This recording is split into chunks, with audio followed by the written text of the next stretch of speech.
satu-satu gitu Pak. Jadi perkembangan sekarang izin bakso sapi CM168 IPRT nomor 20 terakhir 27 ini Nyatakan haram. dinyatakan dari Dinkes tidak pernah ada. Jadi tidak pernah ada dari Dinas Kesehatan. Itu sudah dinyatakan seperti itu, bahkan sudah disarankan juga untuk ke BPOM, cuman juga sampai hari ini tidak jalan.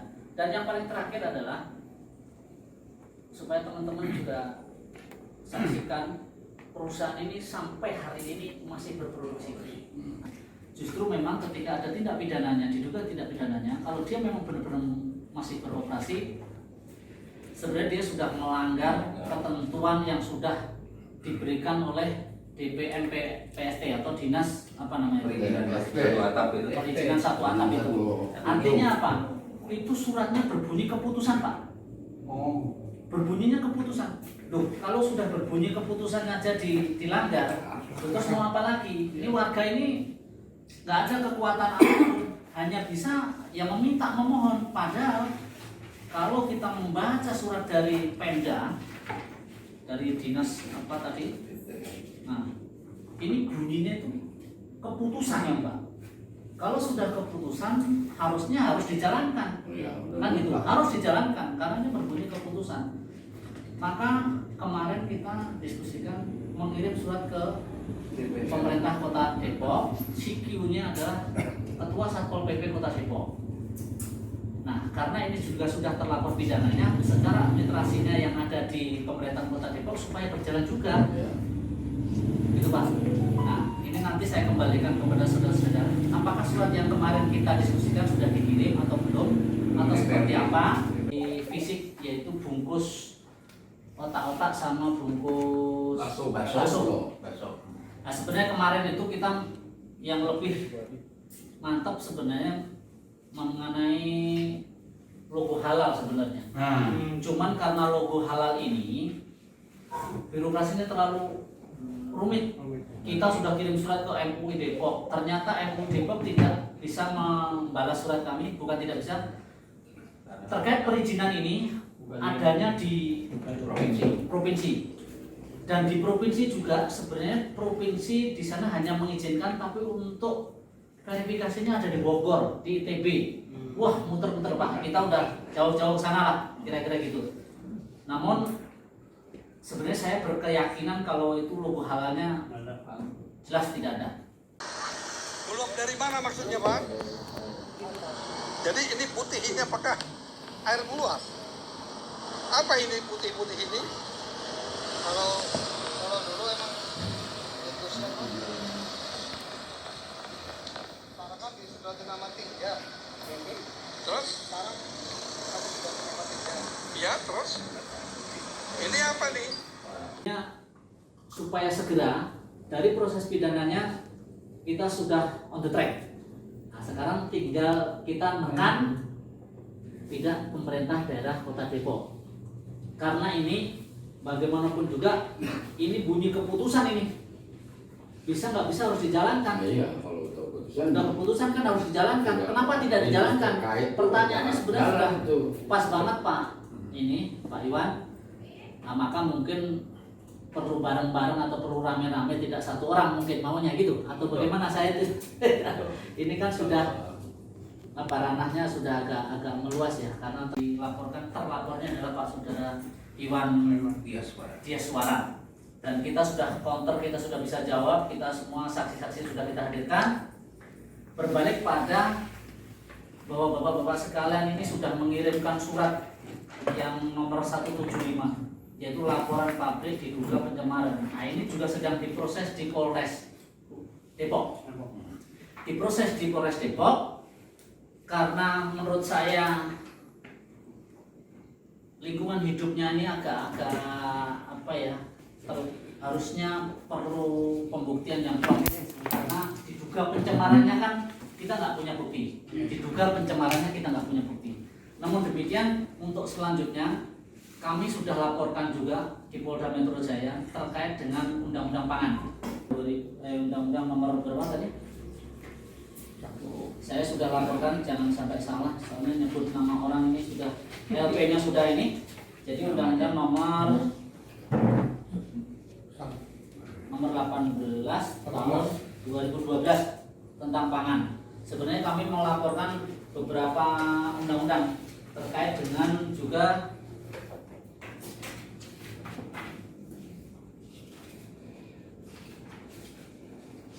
jadi terkait dengan undang-undang tentang perindustrian, Undang-Undang nomor 5 tahun 84 tentang perindustrian, dan Undang-Undang nomor 18 tahun 2012 tentang pangan, dan Undang-Undang nomor 8 tahun 99 tentang perlindungan konsumen. Nah, saat ini yang sedang dikejar oleh teman-teman dari Polda Metro terkait dengan Undang-Undang nomor 18 tahun 2012 tentang pangan. Jadi terkait dengan hak edarnya yang tidak ada. Kenapa hak edarnya tidak ada? Bisa kita buktikan bahwa dari Dinas Kesehatan, persurat Dinas Kesehatan menyatakan bahwa izin IRT atau IPRT ini sudah tidak berlaku, dan memang tidak pernah ada izin yang seperti tercantum di label itu. Jadi plastik. label di plastik itu kan kita juga beli, kita cek, dan kita juga bawa bukti itu ke Polda, dan sekarang menjadi alat bukti kita selain surat yang kita ajukan kepada penyidik. Jadi saya selaku korban utama itu tidak pernah sekalipun diberitahu bahwa pabrik ini berdiri. Tidak pernah kami dikasih tahu bahwa akan dibangun pabrik atau produksi apapun ada di situ. Kita nggak tahu. Tiba-tiba limbah datang, gitu Pak. Limbah ini apa ya gitu. Kita kan nggak pernah tahu ada sesuatu di sana. Kemudian kita tanya apa ini gitu. Awalnya dari TKW gitu-gitu aja Pak. Kok lama-lama makin bau gitu. Ini kebetulan limbah yang dari sana itu mengitari seluruh rumah yang sampai di depan kita ini. Dari rumah saya sampai ke belakang ini. Jadi aromanya itu sampai di sini. Muter ya dia. Jadi muter dia. Ini pabriknya, rumah saya langsung ke kiri, ke belakang semua sampai ke sini. Ya. Nah, suatu ketika ini udah puncaknya sebetulnya. Nah, udah beberapa kali ditegur. Kemudian puncaknya suatu ketika kita jam 7:30 lah. Jebol lah itu. Limbahnya jebol lewat ke depan rumah di jalan raya itu. Saya bilang apaan udah kayak kali. Bau bener Pak limbah itu. Jadi entah kenapa jebol, saya panggil dia. Saya langsung ke pabriknya. Ini apa-apaan nih saya bilang, karena saya nggak tahu memang produksi apa di situ. Dari situ saya baru tahu ternyata itu pabrik. Saya bilang, hari ini juga kamu harus makan ini, harus kamu minum ini air limbahmu, saya bilang begitu. Terus dari kapan kamu bikin pabrik di sini? Waktu itu dia bilang 5 tahun. Saya udah lupa bulan apa saya bilang begitu. Udah 5 tahun. Udah 5 tahun kamu bikin pabrik, saya korban utama nggak pernah kamu kasih tahu. Saya bilang begitu.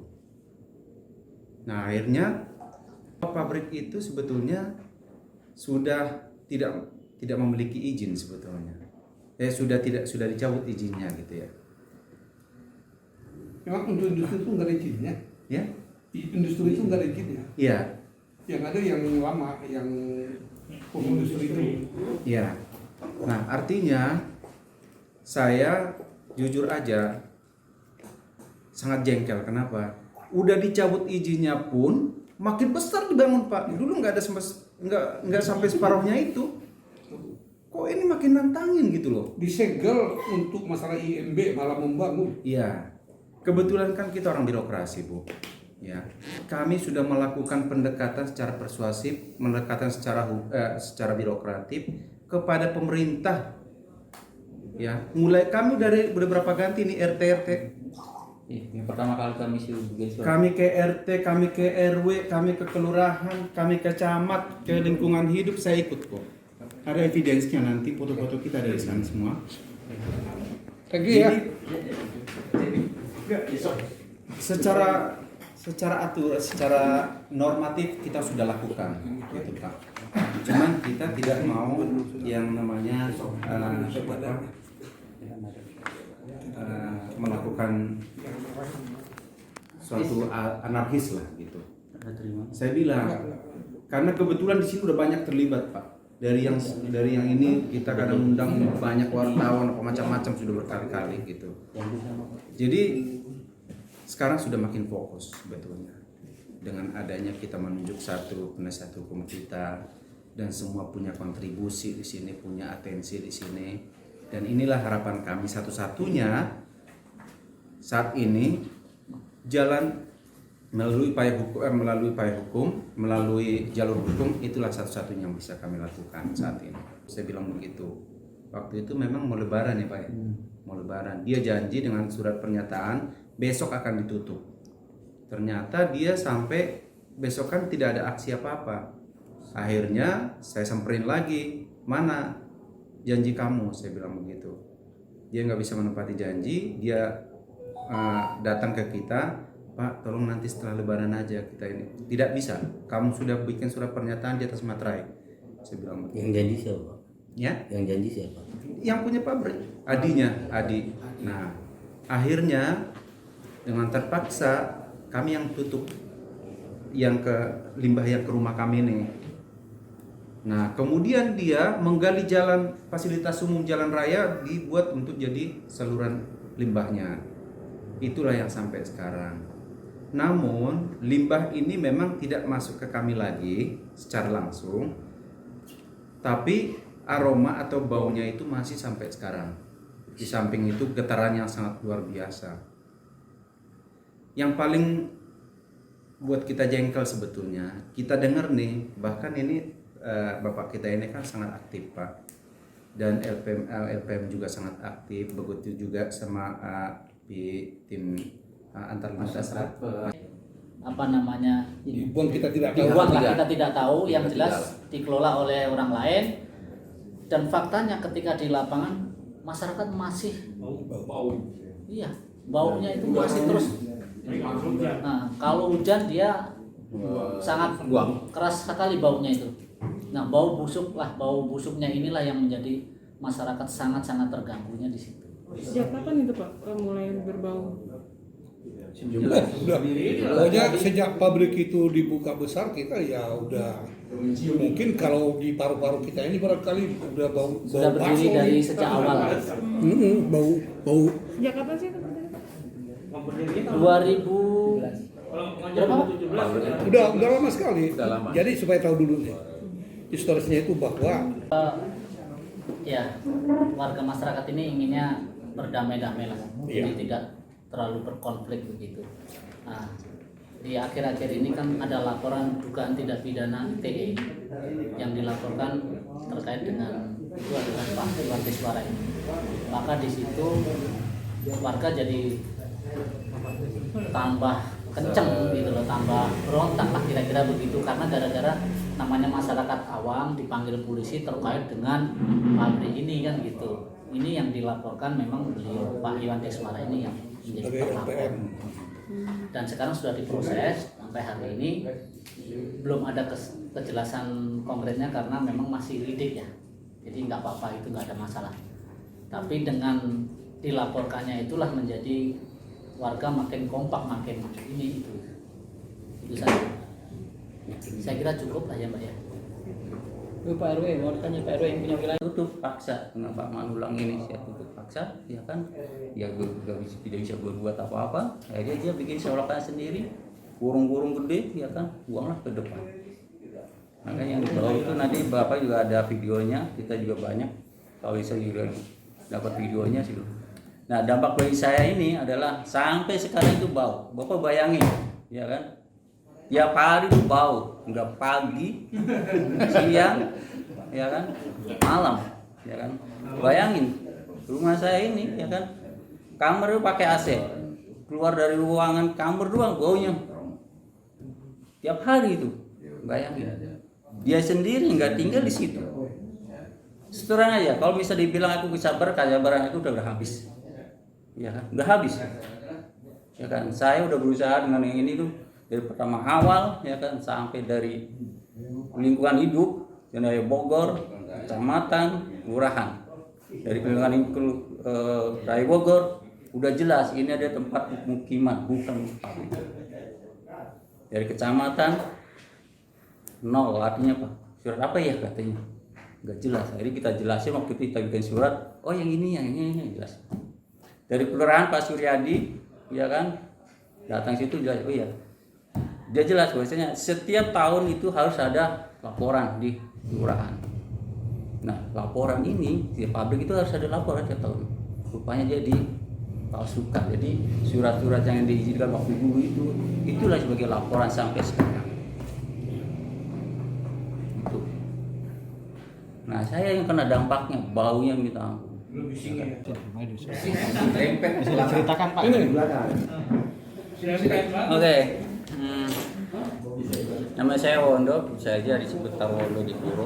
Mungkin kalau data saya itu udah ada di wali kota, kan.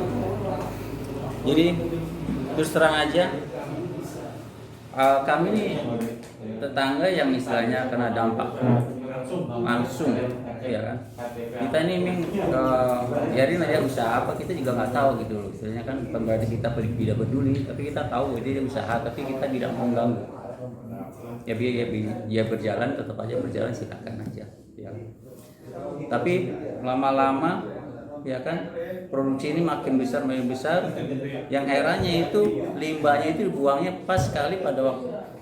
Emang dia areanya dia ada sebelahnya TKW ya, tenaga kerja wanita dulu, ya kan. Setelah itu dia rumahnya dia itu selokannya emang lewat ke selokan kami, ya kan, di RT 5 RW 4. Nah semenjak dia berdiri usaha itu makin lama makin itu, awalnya dari kecil baunya sedikit, kita udah nggak apa-apa itu, lama-lama sampai besar baunya minta ampun, ya kan, sampai dia tembok itu namanya belakang itu sampai kalau kita berdiri itu dia bikin dami itu persis di kepala kita ya.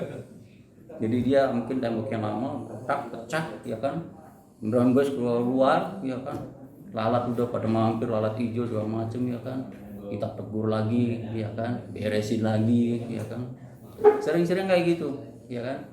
Akhirnya lama-lama akhirnya kita ditegur, akhirnya dia bikin selokan sendiri pakai pipa paralon, ya kan, salurannya dia tuh bikin paralon itu. Ini namanya juga dia buang limbah, pabrik besar, ya kan, derasnya kenceng, apalagi hujan, jebol lagi, bau lagi, minta ampun. Subscribe ya.